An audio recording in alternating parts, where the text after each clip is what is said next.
ইসলামী জ্ঞানে জ্ঞানী হয়ে রাঙাও তোমার জীবন। পিএইচপি সত্যের সন্ধানে মঞ্চে করো প্রতিভার বীজ বপন। ওহিরা দেশ মেনে জ্ঞানের আহরণে পিএইচপি সত্যের সন্ধানে। ওহিরা দেশ মেনে জ্ঞানের আহরণে পিএইচপি সত্যের সন্ধানে। আসসালামু আলাইকুম ওরহমতুল্লাহি ওবরাকাতুহ। ইনাল হামদুলিল্লাহ ওয়াসসালাতু ওয়াসসালামু আলা সাইয়্যিদিনা রাসূলিল্লাহ আম্মা বাদ।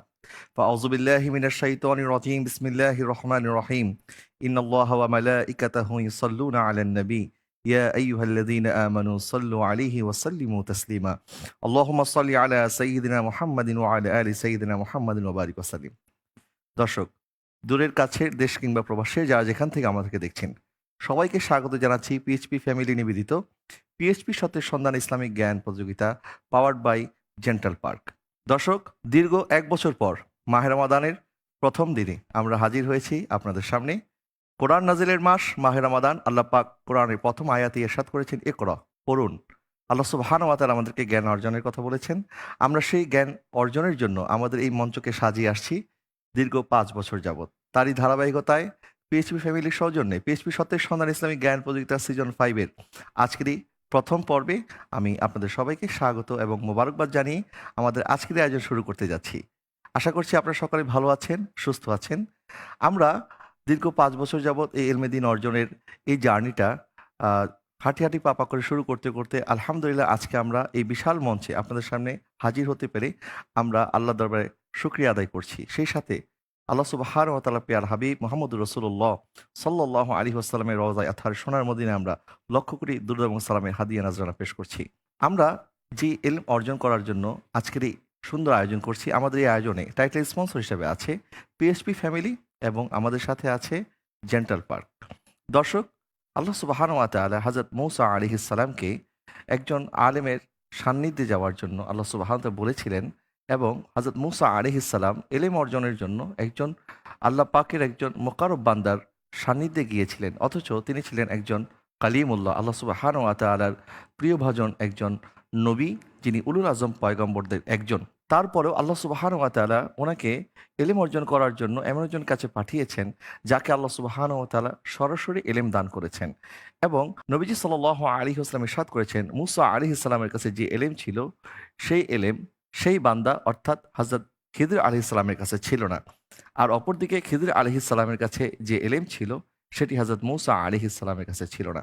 আল্লাহ সুবহানাহু ওয়া তাআলা ইরশাদ করেছেন, ফাওয়াজাদা আবদাম মিন ইবাদিনা আতাইনাহু রাহমাতাম মিন ইনদিনা ওয়া আল্লামনাহু মিন লাদুন্না ইলমা। মূসা আলাইহিস সালাম দীর্ঘ সফর শেষ করে যখন খিদর আলাইহিস সালামের কাছে পৌঁছেছেন, আল্লাহ সুবহানাহু ওয়া তাআলা কত সুন্দর করে বলেছেন, যার উপর আমার রহমত বর্ষিত হয় এবং আমি যাকে স্বয়ং ইলমে লাদুনি দান করেছি, যাকে আল্লাহ পাক নিজে ইলম দিয়েছেন। সেই খিদর আলাইহিস সালামের সেই জার্নিটা আল্লাহ সুবহানাহু ওয়া তাআলা পবিত্র কোরআনে বর্ণনা করেছেন। নবীজি সাল্লাল্লাহু আলাইহি ওয়াসাল্লামের হাদিস থেকে আমরা জানতে পারি। এখান থেকে আমরা একটা শিক্ষা অর্জন করতে পারি, ইলমে দ্বীন অর্জন করার জন্য আমাদেরকে অনেক কষ্ট করতে হবে, মেহনত করতে হবে এবং আমাদেরকে বিভিন্ন ওস্তাদের সান্নিধ্যে আসতে হবে। যেখানে মূসা আলাইহিস সালাম একজন নবী, কিন্তু আল্লাহ সুবহানাহু ওয়া তাআলা খিদর আলাইহিস সালামের কাছে এইজন্য পাঠিয়েছেন শুধুমাত্র ইলমের সম্মানের কারণে। আল্লাহ সুবহানাহু ওয়া তাআলা আমাদেরকে ইলমকে সম্মান করার তৌফিক দান করুক এবং আমাদেরকেও এরকম ইলমে দ্বীন অর্জন করার তৌফিক দান করে আমাদের কাছে যে ঘাটতিগুলি আছে আমরা যেন সেই ঘাটতিগুলি পূরণ করতে পারি। যেটি আমরা জানি না সেটি আরেকজনের কাছ থেকে জেনে নিতে কোনো লজ্জা নেই এবং যেটি আমরা জানি সেগুলিও আমরা আল্লাহর দ্বীনের খাতিরে, মানুষের কল্যাণের খাতিরে সেগুলি প্রচার করব।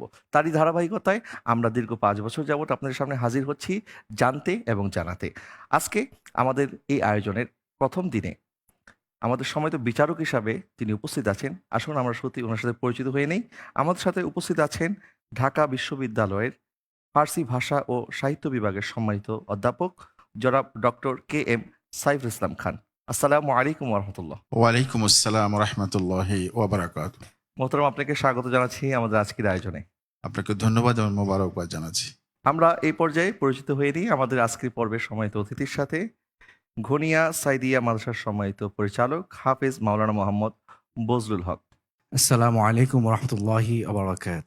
ওয়ালাইকুম আসসালাম ওয়া রাহমাতুল্লাহি ওয়া বারাকাতুহু। মোহতারাম, আপনাকেও স্বাগত জানাচ্ছি। আপনাকেও ধন্যবাদ জানাচ্ছি। দর্শক, এই পর্যায়ে আমরা পরিচিত হয়ে নিচ্ছি। আমাদের সাথে দুইজন নাচখা রয়েছেন, শায়ের মোহাম্মদ মহিউদ্দিন তানভীর এবং শায়ের মোহাম্মদ শহীদুল ইসলাম, এবং পাশাপাশি পিএইচপি সত্যের সন্ধানে সিজন 3 চ্যাম্পিয়ন মোহাম্মদ ইমন মিয়া এবং সিজন 4 এর চ্যাম্পিয়ন মোহাম্মদ আব্দুর রহমান, তারাও আছে আমাদের সাথে, এবং সেই সাথে আমাদের নির্বাচিত দর্শকবৃন্দ রয়েছে আমাদের সাথে। আপনাদের সবাইকে স্বাগত জানাচ্ছি।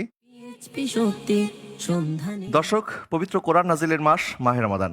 আমাদের এই এলমে দ্বীন অর্জনের এই জার্নিটা আমরা শুরু করতে চাই পবিত্র কোরআন তেলাওয়াতের মাধ্যমে। আসুন আমরা আপনাদেরকে আজকে পবিত্র কোরআন তেলাওয়াত শুনতে এমন একজন প্রতিভার সাথে আপনাদেরকে দেখা করিয়ে দিচ্ছি, যিনি চোখে না দেখলেও আল্লাহ সুবহানাহু ওয়া তাআলার কোরআনকে যার হৃদয়ে ধারণ করেছেন, একজন অন্ধ হাফেজ মোহাম্মদ ফয়সাল। পবিত্র কোরআন তেলাওয়াত করার জন্য মঞ্চে আসছে মোহাম্মদ ফয়সাল, শিক্ষার্থী, গনিয়া সাইদিয়া হাফিজিয়া মাদ্রাসা।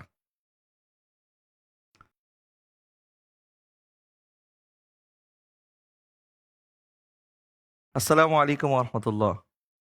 ওয়ালাইকুম আসসালাম। কেমন আছেন আপনি? আলহামদুলিল্লাহ, আলহামদুলিল্লাহ। আজকে আপনার কণ্ঠে পবিত্র কোরআন থেকে তেলাওয়াত শুনবো। আপনি আমাদের জন্য একটু কোরআন থেকে তেলাওয়াত করবেন। أعوذ بالله من الشيطان الرجيم.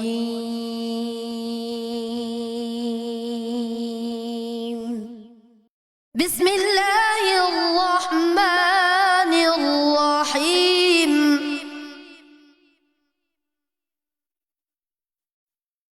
بسم الله الرحمن الرحيم. يا أيها الذين آمنوا اتقوا الله.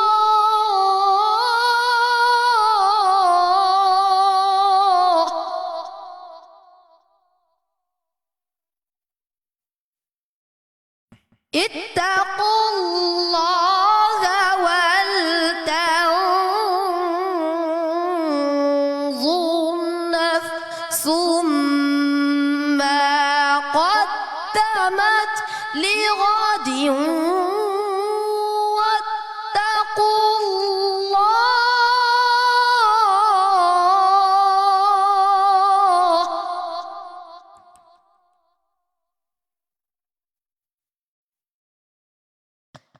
واتقوا الله إن الله خبير بما تعملون.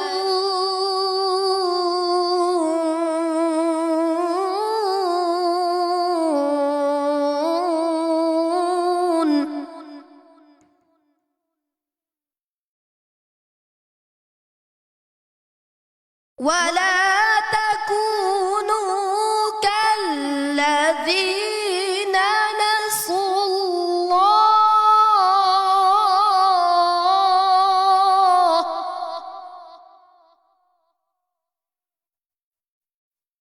ولا تكونوا كالذين نسوا الله فأنساهم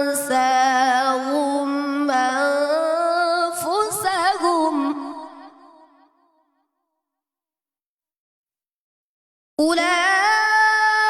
أولئك هم الفاسقون.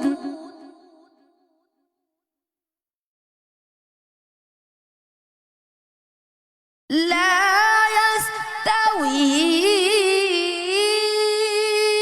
أصحاب النار وأصحاب الجنة.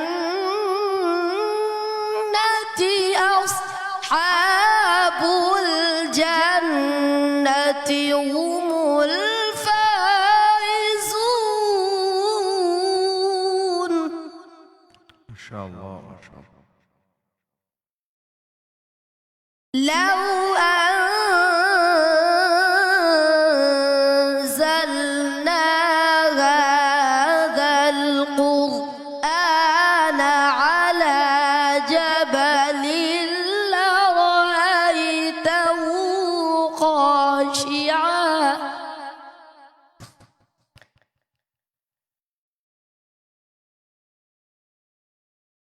لو أنزلنا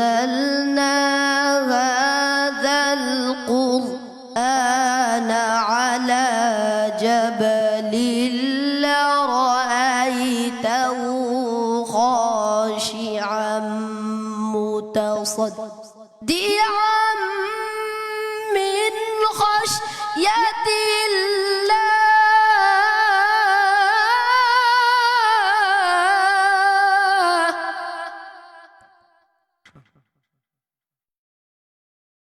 وتلك الأمثال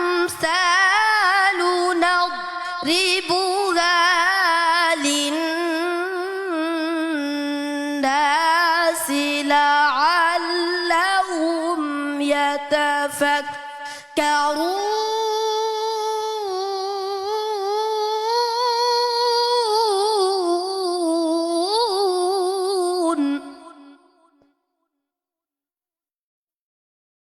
وتلك الأمثال نضربها للناس لعلهم يتفكرون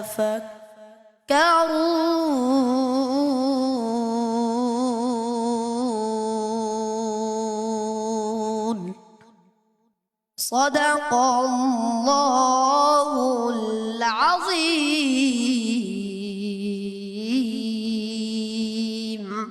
وصدق رسوله النبي الحبيب الكريم السلام عليكم ورحمة الله وبركاته ওয়ালাইকুম আসসালাম ওয়া রাহমাতুল্লাহ। মাশাআল্লাহ মাশাআল্লাহ। আমাদের এই ছোট্ট ভাই মোহাম্মদ ফয়সাল চোখে দেখে না, তারপর আল্লাহ সুবহানাহু ওয়া তাআলা কোরআনকে এত সুন্দর করে সে তেলাওয়াত করছিল। সুবহানাল্লাহ, আমরা মুগ্ধ হয়ে যাচ্ছিলাম। ফয়সাল, তুমি কতদিন যাবত চোখে দেখো না? জন্ম থেকে দেখি না। তুমি জন্ম থেকে চোখে দেখো না? জি না। তাহলে আল্লাহ সুবহানাহু ওয়া তাআলা কোরআন তুমি এখনো দেখোনি, কোরআনের হরফগুলি এখনো দেখোনি। হয়তো ফয়সাল শুধুমাত্র ছুঁয়ে দেখেছে আল্লাহর কোরআনকে, কিন্তু সে এই চোখে দেখেনি। কিন্তু সে যখন তেলাওয়াত করছিল, সুবহানাল্লাহ, কি বলবো, আমরা মন্ত্রমুগ্ধের মতো চেয়েছিলাম। আর বারবার আমার একই কথা মনে হচ্ছিল যে তার এই কোরআন তেলাওয়াতে আমরা এতটা মোহিত হচ্ছি, যখন দাউদ আলাইহিস সালামের কণ্ঠে জান্নাতীরা জান্নাতে কোরআন তেলাওয়াত শুনবে, তখন আমাদের কাছে কেমন লাগবে, সুবহানাল্লাহ। এবং আমরা এখান থেকে একটা মেসেজ নিতে পারি, সেটি হচ্ছে আমাদের ভাই ফয়সাল জন্ম থেকে চোখে দেখে না, তারপরও সে আল্লাহর কোরআনকে বক্ষে ধারণ করেছে।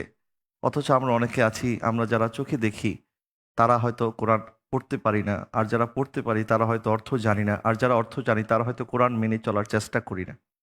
আল্লাহ সুবহানাহু ওয়া তাআলা আমার এই ফয়সাল ভাইকে হয়তো চোখ দিয়ে দেখার আলো দেয়নি, কিন্তু তাকে সত্যিকার নূর, কোরআনের নূর, হেদায়েতের নূর আল্লাহ সুবহানাহু ওয়া তাআলা দান করেছে।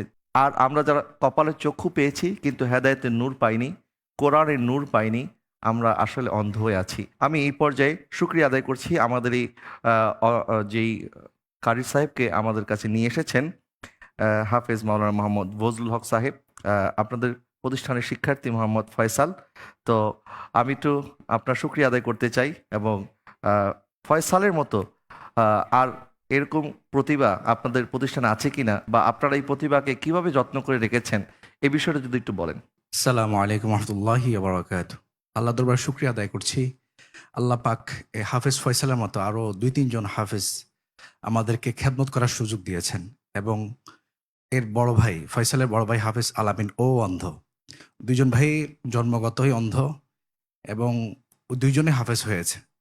হাফেজ আলামিন ওর বড় ভাই 2021 সালে শেষ করেছে, এবং হাফেজ ফয়সাল 2019 সালে 20 সালের শেষ দিকে শুরু করেছে। আলহামদুলিল্লাহ, এই বছর সে পাগড়ি পড়বে, মানে তারও শেষ হয়েছে আলহামদুলিল্লাহ।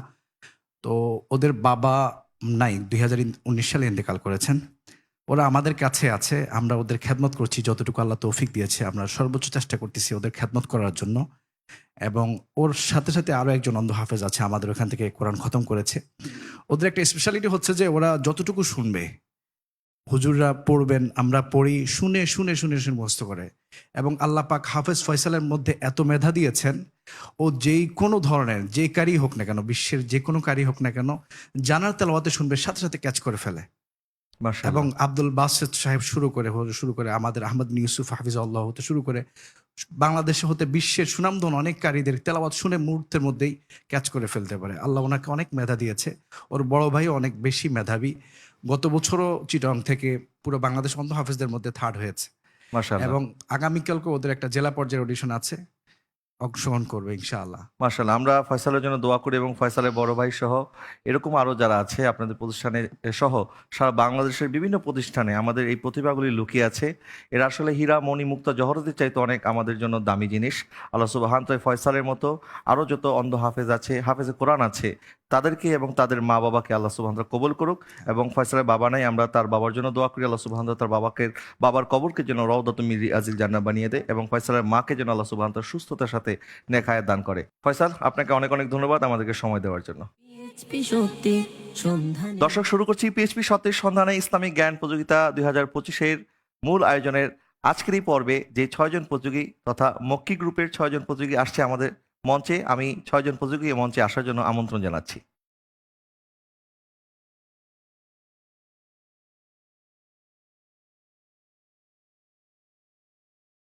দর্শক, আমার ডান এবং বামে আপনারা দেখতে পাচ্ছেন পিএইচপি সত্যের সন্ধান ইসলামিক জ্ঞান প্রতিযোগিতা 2025-এর আজকের প্রথম পর্বে 6 জন প্রতিযোগী যারা সারা বাংলাদেশে বিভাগীয় পর্যায়ে অডিশন রাউন্ডে অংশগ্রহণ করে লিখিত পরীক্ষা মৌখিক পরীক্ষা অংশগ্রহণ করে সারা 36 জনের 6 জন আজকে আমরা পেয়ে গেছি। ইনশাআল্লাহ ধারাবাহিকভাবে 6টি পর্বে আপনার 36 জন প্রতিযোগীর সাথে পরিচিত হবেন। আসুন আমরা শুরুতেই আমাদের আজকের এই গ্রুপ অর্থাৎ মক্কি গ্রুপের 6 জন প্রতিযোগীর সাথে পরিচিত হয়ে নেই। আপনার প্রত্যেকে আপনার নাম বলবেন, শিক্ষা প্রতিষ্ঠান বলবেন, আপনি কোন ক্লাসে পড়ছেন এবং আপনি কোন জেলা থেকে এসেছেন। প্রথমে আপনি বলেন। আসসালামু আলাইকুম রহমতুল্লাহ। আমার নাম মোহাম্মদ সামিউল হক। আমি কুমিল্লা অধীনস্থ আলহেরা দারুস সুন্নাত কামিল মাদ্রাসার আলিম দ্বিতীয় বর্ষের একজন ছাত্র এবং আমি ব্রাহ্মণবাড়িয়া থেকে এসেছি। ব্রাহ্মণবাড়িয়া থেকে। জি। আসসালামু আলাইকুম রহমতুল্লাহি বারাকাতু। আমার নাম মোহাম্মদ মিনহাজউদ্দিন। আমি অধ্যয়নরত আছি দারুন্নাজা সিদ্দিকা কামিল মাদ্রাসায় আলিম প্রথম বর্ষে। আমি এসেছি চাঁদপুর থেকে। জি। আসসালামু আলাইকুম রহমতুল্লাহ। আমি মোহাম্মদ মুজাহিদুল ইসলাম, অধ্যয়নরত আছি বাইতুল শরফ আদর্শ কামিল অনার্স মাস্টার্স মাদ্রাসা। আমি এসেছি চট্টগ্রাম বিভাগ থেকে। মাশাআল্লাহ। আসসালামু আলাইকুম রহমতুল্লাহি ওবরাকাতু। আমি মোহাম্মদ মুনাব্বির ইসলাম, ঢাকা মোহাম্মদপুর কাদরিয়া তুইবা কামিল মাদ্রাসা থেকে এসেছি। আমি আলিম দ্বিতীয় বর্ষের শিক্ষার্থী। আমার বাড়ি ব্রাহ্মণবাড়িয়া। মাশাআল্লাহ। জি, আপনি। আসসালামু আলাইকুম রহমতুল্লাহি তাআলা বারকাতু। আমার নাম মোহাম্মদ সাইফুদ্দিন নাইম। আমি চট্টগ্রামের জামিয়া আহমদিয়া সুনিয়া কামিল মাদ্রাসায় আলিম প্রথম বর্ষে অধ্যয়নরত রয়েছি। আমি চট্টগ্রাম থেকে এসেছি। মাশাআল্লাহ। আসসালামু আলাইকুম রহমতুল্লাহ বরকাতু। আমার নাম মোহাম্মদ সালেহ আহমদ। আমি পড়াশোনা করছি মকরা দারুস সুন্নাত নাসরিয়া কামিল মাদ্রাসায়। আমি এসেছি কুমিল্লা জেলা থেকে। মাশাআল্লাহ, আমরা আমাদের 6 জন প্রতিযোগীর সাথে পরিচিত হয়ে নিলাম, যারা 36 জনের মধ্যে 6 জন প্রতিযোগী মক্কি গ্রুপের। বাকি যে 30 জন প্রতিযোগী ধারাবাহিকভাবে তারা আসবে ইনশাআল্লাহ তাআলা আগামী পর্বগুলোতে। তো আমরা আমাদের মূল পর্ব শুরু করার প্রারম্ভে আপনাদেরকে জানিয়ে দিচ্ছি পিএইচপি ফ্যামিলি নিবেদিত পিএইচপি সত্যের সন্ধান ইসলামিক জ্ঞান প্রতিযোগিতা 2025 পাওয়ার্ড বাই জেন্টাল পার্ক। আমাদের এই আয়োজনের পুরস্কার হিসাবে রয়েছে পবিত্র মক্কাতুল মুকাররমা এবং মদিনাতুল মুনাওয়ারার টিকিট অর্থাৎ ওমরার টিকিট, এবং পাশাপাশি রয়েছে যিনি বিজয়ী হবেন তার জন্য নগদ 1 লক্ষ টাকা, এবং যিনি ফার্স্ট রানার্স আপ হবেন তার জন্য রয়েছে 50,000 টাকা, এবং সেকেন্ড রানার্স আপের জন্য রয়েছে 25,000 টাকা। এছাড়া আমাদের 36 জন প্রতিযোগীর জন্য রয়েছে আমাদের পক্ষ থেকে গিফট। তো আমরা আমাদের আজকের এই আয়োজনে যে 3টি সেগমেন্ট রাখছি, আমরা সেই 3টি সেগমেন্টের নাম বলে দিচ্ছি। প্রথম সেগমেন্ট জ্ঞানের জ্যোতি, দ্বিতীয় সেগমেন্ট এমসিকিউ, তৃতীয় সেগমেন্ট মদিনার সুর। তো আমরা শুরু করতে পারি ইনশাআল্লাহ। ইনশাল্লাহ। আমরা শুরু করছি আমাদের আজকের আয়োজনের প্রথম সেগমেন্ট জ্ঞানের জ্যোতি। পিএইচপি সত্যের সন্ধানে জ্ঞানের জ্যোতি সেগমেন্টের নিয়মটি আমি আপনাদেরকে বলে দিচ্ছি। আপনাদের প্রত্যেককে 2টি করে প্রশ্ন করা হবে, আপনারা অল্প কথায় উত্তর দিবেন ইনশাআল্লাহ তাআলা আযজা ওয়া জাল, এবং প্রত্যেকটি সঠিক উত্তরের জন্য থাকবে 5 করে নাম্বার। ঠিক আছে, আমি শুরু করছি আমাদের প্রথম প্রতিযোগী আপনাকে দিয়ে। আপনার জন্য প্রথম প্রশ্ন, রাসূল সাল্লাল্লাহু আলাইহি ওয়াসাল্লাম হযরত বেলাল রাদিয়াল্লাহু তাআলা আনহুকে আজান দেওয়ার সময় 2 আঙ্গুল তার কানের মধ্যে স্থাপন করতে কেন বলেছেন? ওনাকে বলেছিলেন যে যাতে ওনার সুর উচ্চ হয়। অর্থাৎ উনি যেন উচ্চ কণ্ঠ নিয়ে উনি আজান দিতে পারেন জি। এবং এই আজান আওয়াজটা যেন চতুর্দিকে ছড়িয়ে পড়ে, সেই জন্যই রাসূল সাল্লাল্লাহু আলাইহি ওয়াসাল্লাম হযরত বেলাল রাদিয়াল্লাহু তাআলাকে 2 কানের মধ্যে আঙ্গুল দিয়ে আজান দেওয়ার কথা বলেছেন। আপনার উত্তরটি সঠিক হয়েছে, আলহামদুলিল্লাহ। আপনার জন্য দ্বিতীয় প্রশ্ন, কিয়ামতের দিন মুয়াজ্জিনদের ফজিলত কি হবে? কিয়ামতের দিন সাধারণ মানুষ থেকে কিয়ামতের মুয়াজ্জিনদের গার একটু উচ্চ হবে। মুয়াজ্জিনদের ঘাড় একটু দীর্ঘ হবে, সাধারণ মানুষের থেকে একটু গাড়গড়ে লম্বা হবে। আপনার উত্তরটি সঠিক হয়েছে। আলহামদুলিল্লাহ। আমি চলে যাচ্ছি দ্বিতীয় প্রতিযোগীর কাছে। আপনি ভালো আছেন? জি আলহামদুলিল্লাহ। আপনি কেমন আছেন? আলহামদুলিল্লাহ ভালো। আপনি একটু নার্ভাস মনে হচ্ছে। না, আচ্ছা। সমস্যা নেই। ঠিক আছে, আপনি প্রস্তুত? জি। আপনার জন্য প্রশ্ন হচ্ছে, যখন নামাজের জন্য আজান দেওয়া হয় তখন শয়তান কি করে? শয়তান বায়ু ছাড়তে ছাড়তে পাশ্চাত্যে পালিয়ে যেতে থাকে এবং এমন ভাবে পালায় যেন তার গায়ে আগুন ধরেছে। অর্থাৎ সে যখন আজান শুনে সেটি সে সহ্য করতে পারে না, যার কারণে সে বায়ু ত্যাগ করতে করতে পালিয়ে যায় যেন সে আজান না শুনতে পারে, এমন দূরত্বে সে চলে যায়। আপনার এই উত্তরটি সঠিক হয়েছে। আপনার জন্য দ্বিতীয় প্রশ্ন, যে ব্যক্তি একমাত্র সোয়াবের উদ্দেশ্যেই 7 বছর আজান দিবে তার ফজিলত কি? আল্লাহ সুবহানাহু ওয়া তাআলা ওই ব্যক্তির জন্য দোজখের আযাব মুক্ত করে দিবেন এবং তাকে এর বিনিময়ে জান্নাত জান্নাত দিবেন। আপনার এই উত্তরটি সঠিক হয়েছে। আলহামদুলিল্লাহ। চলে যাচ্ছি আমাদের তৃতীয় প্রতিযোগীর কাছে। আপনার জন্য প্রশ্ন হচ্ছে, কোন আজানের জবাব দেওয়া উচিত নয়? জুমার দিন দ্বিতীয় আজান যেটা দেওয়া হয়, যখন ইমাম সাহেব মিম্বরে থাকেন তখন ওই আজানের জবাবটা দেওয়া মুক্তাদাদের জন্য উচিত নয়। অর্থাৎ যেটা আমরা বলি যে খুতবার আজান, যেটা সানি আজান। আপনার উত্তরটি সঠিক হয়েছে। আলহামদুলিল্লাহ। আপনার জন্য দ্বিতীয় প্রশ্ন, কয়েকটা আজান একসাথে শুনলে কোন আজানের উত্তর দিতে হবে? প্রথম যে আজানটা শুনবে সে আজানের উত্তর দিবে। আর যদি উনি চায় যে আমি সবগুলি আজানের উত্তর দেব, সেক্ষেত্রে চাইলেও উনি দিতে পারবে। আপনার এই উত্তরটিও সঠিক হয়েছে, মাশাআল্লাহ। আলহামদুলিল্লাহ। চলে যাচ্ছি আমাদের পরবর্তী প্রতিযোগীর কাছে। আপনার জন্য প্রশ্ন হচ্ছে, যারা অন্ধকারে মসজিদে যায় তাদের ফজিলত কি? যারা অন্ধকারে মসজিদে যায় তাদেরকে কিয়ামতের ময়দানে আলোক বার্তার সুসংবাদ দেওয়া হবে। অন্ধকার ভেদ করে তারা আল্লাহ মসজিদে গিয়েছেন, যার কারণে আল্লাহ সুবহানাহু ওয়া তাআলা কিয়ামতের ময়দানে তাদের আলোর সুসংবাদ দান করবে। আপনার এই উত্তরটি সঠিক হয়েছে। আলহামদুলিল্লাহ। আপনার জন্য দ্বিতীয় প্রশ্ন, মসজিদে হাসি তামাশার শাস্তি কি? মসজিদে হাসি তামাশা করলে তাদের কবরকে অন্ধকারে পরিণত করা হবে। আপনার এই উত্তরটি সঠিক হয়েছে। আলহামদুলিল্লাহ সুম্মা আলহামদুলিল্লাহ। মাশাআল্লাহ। চলে যাচ্ছি আমাদের পরবর্তী প্রতিযোগীর কাছে। আপনার জন্য প্রশ্ন হচ্ছে, যদি মসজিদে কোনো ব্যক্তি ক্রয় বিক্রয় করে সেক্ষেত্রে অন্যদের করণীয় কি? তারা কি বলবে? অন্যদের করণীয় হচ্ছে, অন্যরা বলবে তার এই ক্রয় বিক্রির যেন লাভ না হয়, আল্লাহ পাক যেন তাকে এটি লাভ না করুক। অর্থাৎ কেউ যেন মসজিদে এসে ক্রয় বিক্রয় করতে না পারে বা তাদেরকে নিরুৎসাহিত করার জন্য, নিষেধ করার জন্য এই কথা বলতে হবে যেন আল্লাহ পাক তোমার ব্যবসার মধ্যে বরকত না দেয়, তোমার ব্যবসার মধ্যে যেন কোনো লাভ না হয়, যেন মানুষ এই ভয় থেকে মসজিদের মধ্যে ক্রয় বিক্রয় করার সাহস না করে। আপনার উত্তরটি সঠিক হয়েছে। আলহামদুলিল্লাহ। আচ্ছা, দ্বিতীয় প্রশ্ন আপনার জন্য, মসজিদে যদি কারো হারানো বস্তু তালাশ করে তখন মুসল্লিদের বা আমরা তখন কি বলতে পারি তাকে? যখন মসজিদে কারো হারানো জিনিস হারিয়ে যাবে তখন আমাদের বলা উচিত আল্লাহ পাক যেন সেটি ফিরিয়ে না দেখ।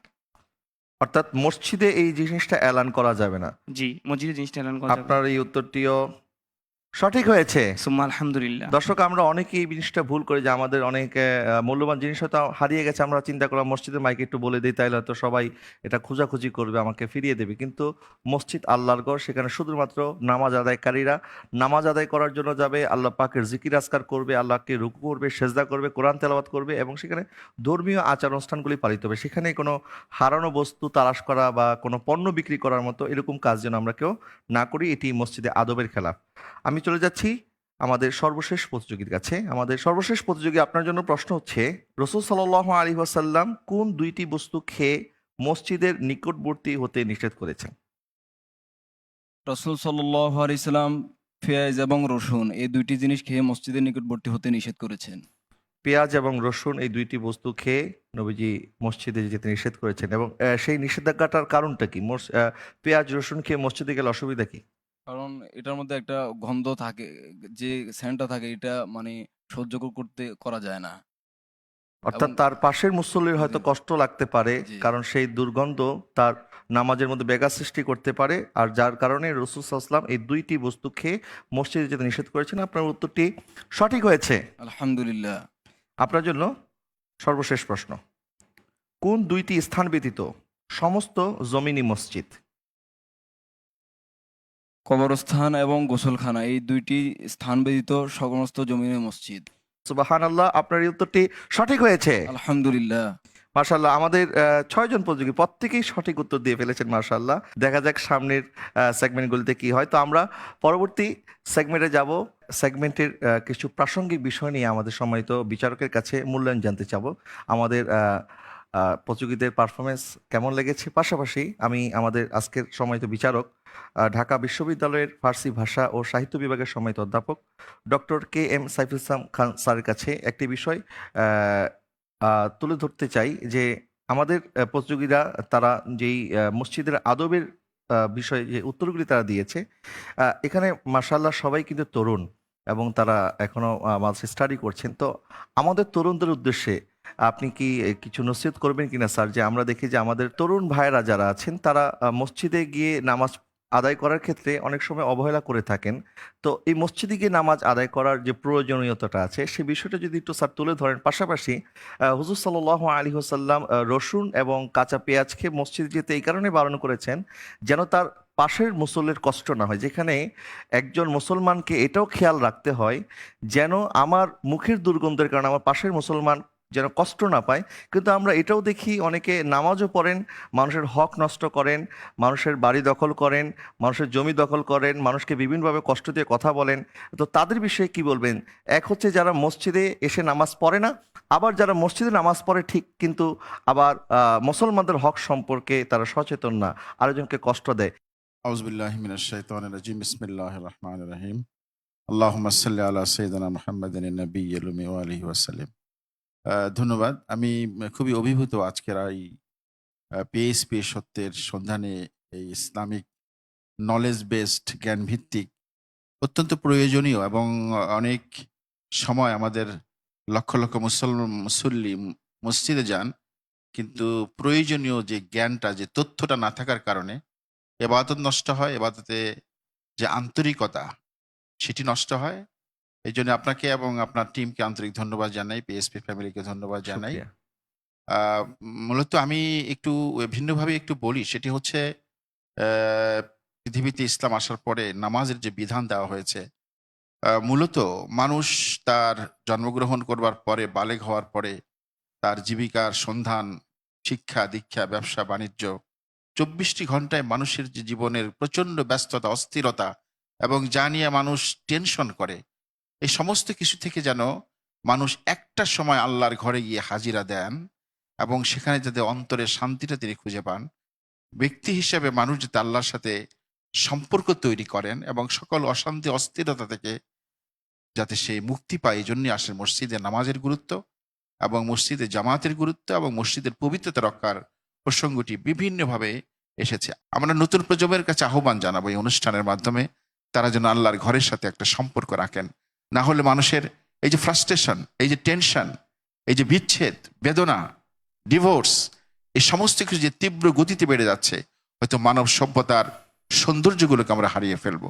তাই আমাদের নতুন প্রজন্মের কাছে আমাদের আবেদন, আমরা যেন আমাদের সন্তানদেরকে, আমাদের প্রজন্মকে আল্লাহর ঘরের সাথে কানেক্ট করতে পারি, সেখানে গিয়ে আমরা যাতে নামাজ আদায় করে পড়তে পারি জামাতের সাথে। জীবনের অস্থিরতা একদিকে দূর হবে, অন্য যে আল্লাহ পাঠিয়েছেন আমাদেরকে, আল্লাহর সাথে ইন্ডিভিজুয়ালি আমাদের সম্পর্ক স্থাপিত হবে, আমাদের মনে শান্তি এবং স্বস্তি আসবে। আপনাকে সবাইকে ধন্যবাদ। আপনাকে অনেক ধন্যবাদ স্যার আপনার চমৎকার আলোচনা করার জন্য। আমরা শুরু করছি আমাদের আজকের এই পর্বের দ্বিতীয় সেগমেন্ট, আর দ্বিতীয় সেগমেন্টটি হচ্ছে এমসিকিউ সেগমেন্ট। পিএইচপি সত্যের সন্ধানে।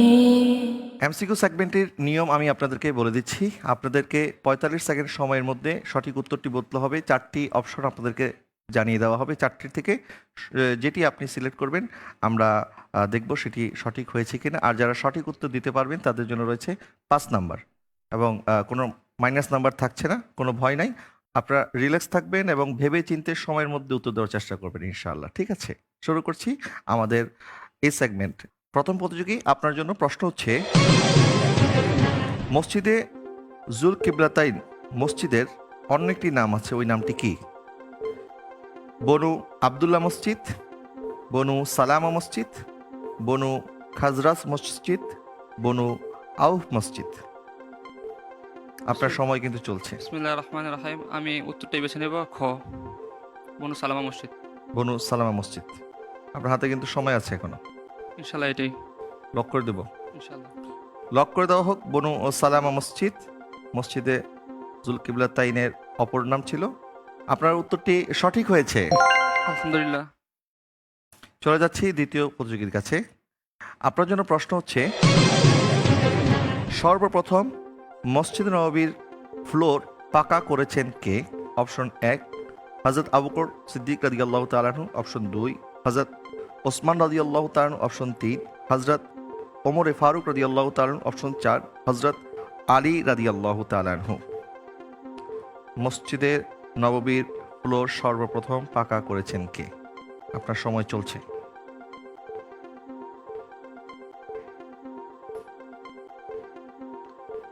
আমি উত্তর হিসেবে বেছে নিচ্ছি গ, হজরতে ওমর ফারুক রাদিয়াল্লাহু তাআলা আনহু। হযরত ওমর ফারুক রাদিয়াল্লাহু তাআলা আনহু। লক করে দিতে চাচ্ছেন? জি। আপনি লক করে দিয়েছেন। হযরত ওমর রাদিয়াল্লাহু তাআলা আনহু সর্বপ্রথম মসজিদে নববীর ফ্লোর পাকা করেছেন। আপনার এই উত্তরটি সঠিক হয়েছে। আলহামদুলিল্লাহ। চলে যাচ্ছি আমাদের পরবর্তী প্রতিযোগীর কাছে। আপনার জন্য প্রশ্ন হচ্ছে, নবীজি সাল্লাল্লাহু আলাইহি ওয়াসাল্লামের জীবদ্দশায় মদিনায় কয়টি মসজিদ ছিল? আপনার জন্য প্রথম অপশন 7টি, দ্বিতীয় অপশন 9টি, তৃতীয় অপশন 11টি, চতুর্থ অপশন 13টি। আপনার সময় কিন্তু চলছে।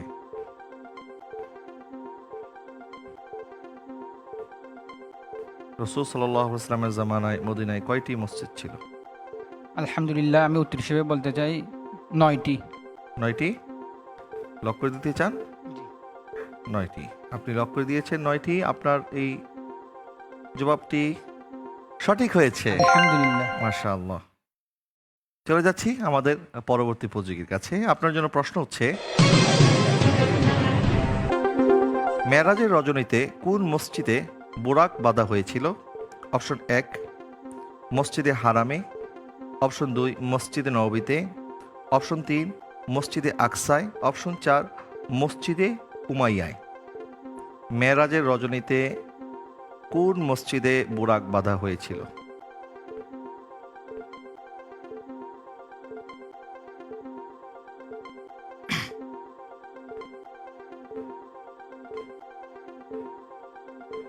মসজিদে হারামে। মসজিদে হারামে। আপনি কি লক করতে চাচ্ছেন? জি। আপনি লক করেছেন মসজিদে হারামে। মসজিদে হারাম থেকে মেরাজের সফর শুরু হয়েছিল, কিন্তু বোরাক বাঁধার যে ঘটনাটা, সেই ঘটনাটা ঘটেছিল মসজিদে হারামে নয়, বরং মসজিদে আকসায়। আপনার উত্তরটি সঠিক হয়নি। চলে যাচ্ছি পঞ্চম প্রতিযোগীর কাছে। আপনার জন্য প্রশ্ন হচ্ছে, মসজিদে হারামের সাথে মসজিদে আকসা নির্মাণের ব্যবধান কত বছরের? অপশন 1 40 বছরের, অপশন 2 100 বছরের, অপশন 3 400 বছরের, অপশন 4 1500 বছরের। মসজিদে হারামের সাথে মসজিদে আকসার নির্মাণের ব্যবধান কত বছর? আপনার সময় কিন্তু চলছে।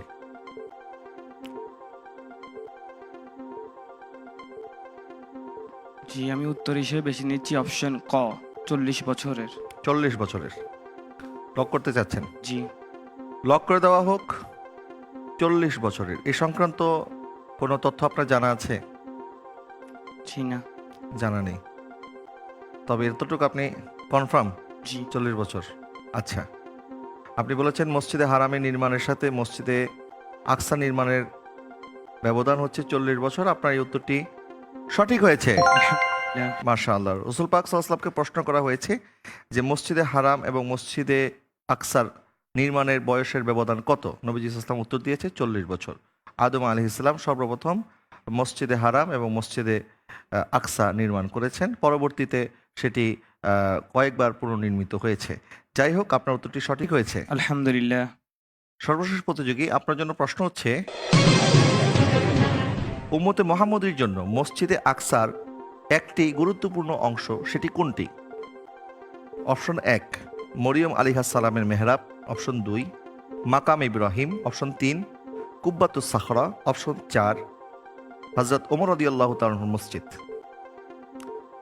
উম্মতে মুহাম্মদের জন্য মসজিদে আকসার গুরুত্বপূর্ণ অংশ কোনটি? আলহামদুলিল্লাহ, আমি উত্তর হিসেবে বেছে নিচ্ছি কুব্বাতে সাখরা। কুব্বাতুস সাখরা জি লক করে দিতে চাচ্ছেন? জি। আচ্ছা, লক করে দেওয়া হোক কুব্বাতুস সাখরা। তো কুব্বাতুস সাখরাকে আপনি কেন বেছে নিলেন? কি মনে হচ্ছে, কি কারণে সেটি উম্মতে মুহাম্মদের জন্য গুরুত্বপূর্ণ? এটি রাসূল সাল্লাল্লাহু আলাইহি সাল্লামের মেরাজের স্মৃতি বিজড়িত স্থানে নির্মিত। স্মৃতি বিজড়িত স্থান, এবং যেখান থেকে হুজুর সাল্লাল্লাহু আলাইহি ওয়াসাল্লাম মেরাজের ঊর্ধ্বগমন, যেটি আসমানের দিকে, এবং সেখান থেকে আল্লাহ সুবহানাহু ওয়া তাআলা যতটুকু চেয়েছেন নবী সাল্লাল্লাহু আলাইহি ওয়াসাল্লাম রওনা করেছেন, সেই জায়গাটি ছিল কুব্বাতুস সাখরা, যেখানে এখন আমরা দেখি যে সোনালি রঙের একটি বিশাল গম্বুজ রয়েছে মসজিদে আকসার। যে গুরুত্বপূর্ণ অংশটি সেটাকে বলা হয় কুব্বাতুস সাখরা। আপনার এই উত্তরটি সঠিক হয়েছে। আলহামদুলিল্লাহ। মাশাআল্লাহ। আমাদের ৬ জন প্রতিযোগী, ওনারা সুন্দরভাবে এই এমসিকিউ সেগমেন্টটি শেষ করলেন। আমরা শুরু করছি আমাদের এই আয়োজনের সবচেয়ে দর্শকপ্রিয় সেগমেন্ট, সেটি হচ্ছে মদিনার সুর।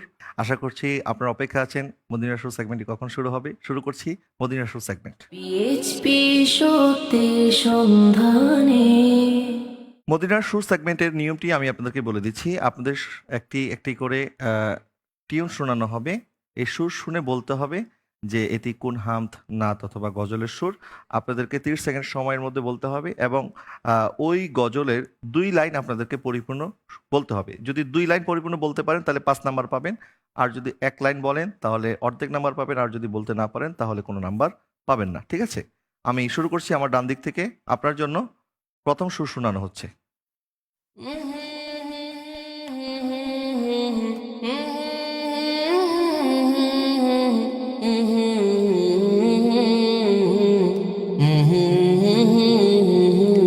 জি বলুন।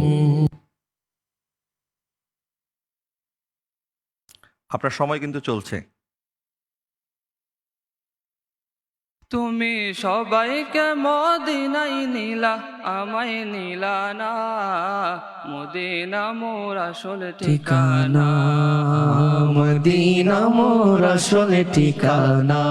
তুমি সবাই রে মদিনায় নিলা, সবাইকে মদিনায় নিলা, আমায় নিলা না। মদিনা মোর আসল ঠিকানা, মদিনা মোর আসল ঠিকানা। মাশাআল্লাহ, আপনার উত্তরটি সঠিক হয়েছে। আলহামদুলিল্লাহ। চলে যাচ্ছি দ্বিতীয় উপযোগীর কাছে। আপনার জন্য একটি সুর শোনানো হচ্ছে।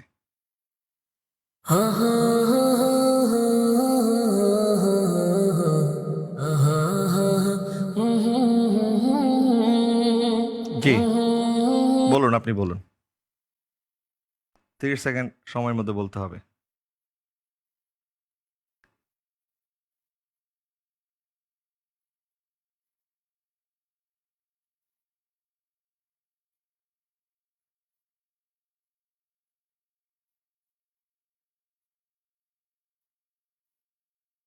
জি, সময় তো প্রায় শেষের দিকে।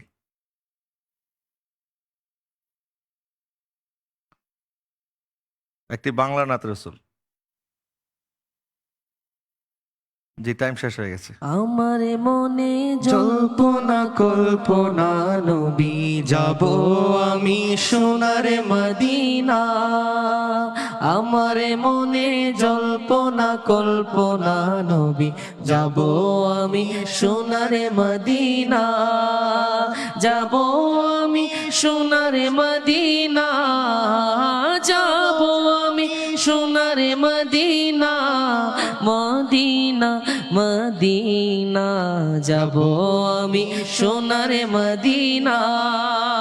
এটা তো খুব সহজ একটি নাত রসুল ছিল। আমি তো ভেবেছিলাম যে আপনি পেরে যাবেন হয়তো। কমন পড়েনি? সুর ধরতে পারিনি। সুরটা ধরতে পারেননি। যাই হোক, চলে যাচ্ছি আমাদের পরবর্তী উপযোগীর কাছে। আপনার জন্য একটা সুর শোনানো হচ্ছে।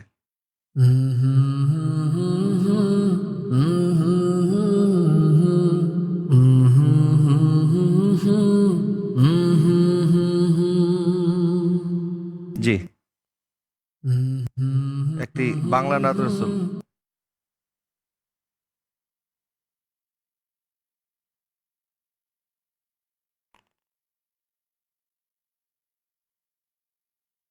আমি মদিনার পাগল, আমি আমি মদিনার পাগল, আমি নবীজির পাগল। আমি মদিনার পাগল, আমি নবীজির পাগল। টাইম আউট হয়ে গেছে। ও গো মদিনা মনোয়ারা है ओ गो मदीना मनोवारा ओ गो मदीना मनोवारा है ओ गो मदीना मनोवारा के बोले तुमी मरुभूमि के बोले तुमी मरुभूमि के बोले तुमी सर्वहारा ओ गो मदीना मनोवारा है ओ गो मदीना मनोवारा ও গো মদিনা মনোয়ারা হে ও গো মদিনা মনোয়ারা। যাই হোক, ইনশাল্লাহ সামনে আশা করি পারবেন। আপনার জন্য একটি সুর শোনানো হচ্ছে।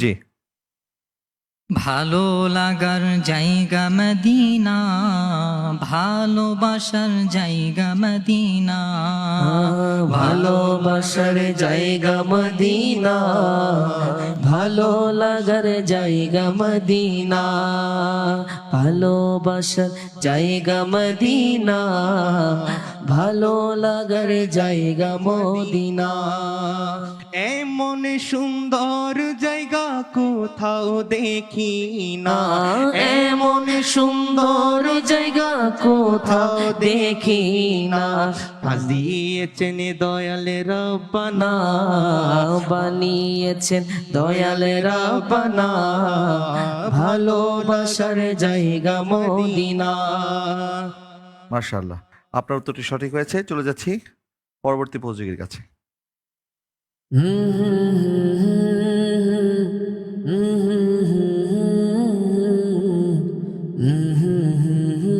জি, বলেন। आँखों का तारा नामे मोहम्मद, दिल का उजाला नामे मोहम्मद। आँखों का तारा नामे मोहम्मद दिल का उजाला नामे मोहम्मद आँखों का तारा नामे मोहम्मद दिल का उजाला नामे मोहम्मद মাশাআল্লাহ, আপনি যখন সুর শুনে মুচকি মুচকি হাসতেছেন তখন আমি বুঝে গেছি আপনি ধরে ফেলছেন। মাশাআল্লাহ, আপনার উত্তরটি সঠিক হয়েছে। চলে যাচ্ছি আমাদের সর্বশেষ উপযোগীর কাছে। আপনার জন্য একটি সুর শোনানো হচ্ছে।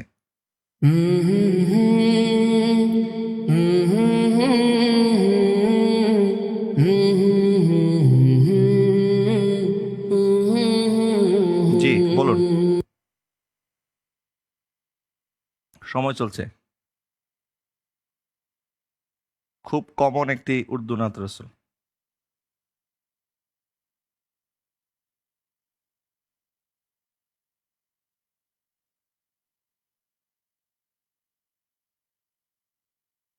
সময়ের মধ্যে বলতে হবে। খুবই কমন। এতক্ষণ মনে হয় অনেক দর্শক বুঝে ফেলছে এই নাত রসুলটি কোনটি। সময় শেষ।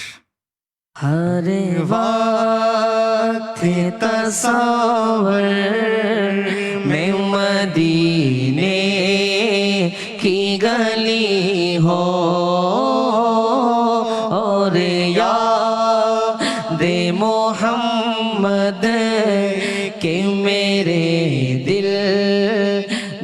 मसीह हो एक काशी में बन जाओ मदीने का मुसाफिर एक काशी में बन जाओ मदीने का मुसाफिर फिर रोती हुई तैबा को बाराते चली हो फिर रोती हुई तैबा को बाराते चली हो। মাশাআল্লাহ মাশাআল্লাহ। আমাদের সম্মানিত নাতখাদেরকে ধন্যবাদ। তবে আমি আশা করেছিলাম আপনি সুরটি ধরতে পেরেছেন। তো কেন ধরতে পারলেন না? এটা তো আপনার জানা আছে নিশ্চয়ই। জি, সুর ধরতে পারি নাই। সুর ধরতে পারেননি। যাই হোক, এটা আসলে দর্শক আপনারা যারা টিভি সেটের সামনে বসে দেখেন, ওনাদের কাছে যদিও অনেক ইজি মনে হয়, কিন্তু আমাদের প্রতিযোগীরা অনেক সময় কমন সুরও ধরতে পারেন না, কারণ ওনাদের ভিতরে অনেক নার্ভাসনেস কাজ করে। এত ক্যামেরা, এত লাইট, এত তো মানুষের সামনে ওনারা দাঁড়িয়ে আছেন, তো যার কারণে হয়তো অনেক সময় পারা জিনিসটাও ওনারা অনেক সময় ব্যর্থ হয়ে যান। তো আপনাদের সবার জন্য শুভকামনা রইল। আপনাদের জন্য আরও একটি পর্ব থাকছে। দ্বিতীয় রাউন্ডে আপনাদের সাথে আরও 3টি সেগমেন্ট নিয়ে আমরা হাজির হব। সে পর্যন্ত আপনারা ভালোভাবে প্রস্তুত হয়ে আসবেন ইনশাআল্লাহ। ঠিক আছে দর্শক, এই পর্যায়ে জানিয়ে দিচ্ছি আমাদের 6 জন প্রতিযোগী কারা কেমন পারফর্ম করলো। মোহাম্মদ সামিউল হক পেয়েছে 20 নাম্বার, মোহাম্মদ মিনহাজ উদ্দিন তাসিম পেয়েছে 15 নাম্বার, মোহাম্মদ মুজাহিদুল ইসলাম পেয়েছে 15 নাম্বার, মুনাব্বির ইসলাম পেয়েছে 15 নাম্বার, সাইফুদ্দিন নাইম পেয়েছে 20 নাম্বার, সালে আহমদ পেয়েছে 15 নাম্বার। শেষ করার আগে আমি আবারও ধন্যবাদ জানাচ্ছি আমাদের আজকের সম্মানিত বিচারক, ঢাকা বিশ্ববিদ্যালয়ের ফার্সি ভাষা ও সাহিত্য বিভাগের সম্মানিত অধ্যাপক ডক্টর KM সাইফুল ইসলাম খান স্যারের প্রতি। আপনি আপনার সময় আমাদেরকে দিয়েছেন, আপনাকে অনেক অনেক ধন্যবাদ, মোবারকবাদ স্যার। পাশাপাশি ঘনিয়া সাইদিয়া মাদ্রাসার সম্মানিত পরিচালক হাফেজ মাওলানা মোহাম্মদ বজলুল হক সাহেব, আপনাকে অনেক অনেক মোবারকবাদ। আপনি আমাদের মাঝে উপস্থিত হয়েছেন এবং আপনার মাধ্যমে আমরা আমাদের একজন হাফেজকে এখানে আমন্ত্রণ জানাতে পেরেছি। আপনাকে অনেক অনেক ধন্যবাদ। পাশাপাশি আমাদের নির্বাচিত দর্শক এবং আমাদের নাতখাবিন্দ, আপনাদেরকে ধন্যবাদ। এবং এতক্ষণ যাবত যারা টিভি সেটের সামনে দেশ বা প্রবাস থেকে আমাদের আজকের আয়োজন দেখেছেন, সবাইকে ধন্যবাদ জানিয়ে শেষ করছি। পিএইচপি ফ্যামিলি নিবেদিত পিএইচপি সত্যের সন্ধান ইসলামিক জ্ঞান প্রতিযোগিতা 2025 পাওয়ার বাই জেন্টাল পার্ক। ইনশাআল্লাহ তাআলা আযাওয়াজাল আগামী পর্বে মাদানী গ্রুপের 6 জন প্রতিযোগীকে নিয়ে হাজির হব আপনাদের সামনে। সে পর্যন্ত সকালে ভালো থাকবেন, সুস্থ থাকবেন। আল্লাহ হাফেজ। আসসালামু আলাইকুম ওয়া রাহমাতুল্লাহি ওয়া বারাকাতুহু। আঁকড়ে ধরো ইসলামের শাখা প্রশাখা মনে প্রাণে, ওহিরা দেশ মেনে জ্ঞানের আহরণে পিএইচপি সত্যি সন্ধানে, ওহিরা দেশ মেনে জ্ঞানের আহরণে পিএইচপি সত্যি সন্ধানে।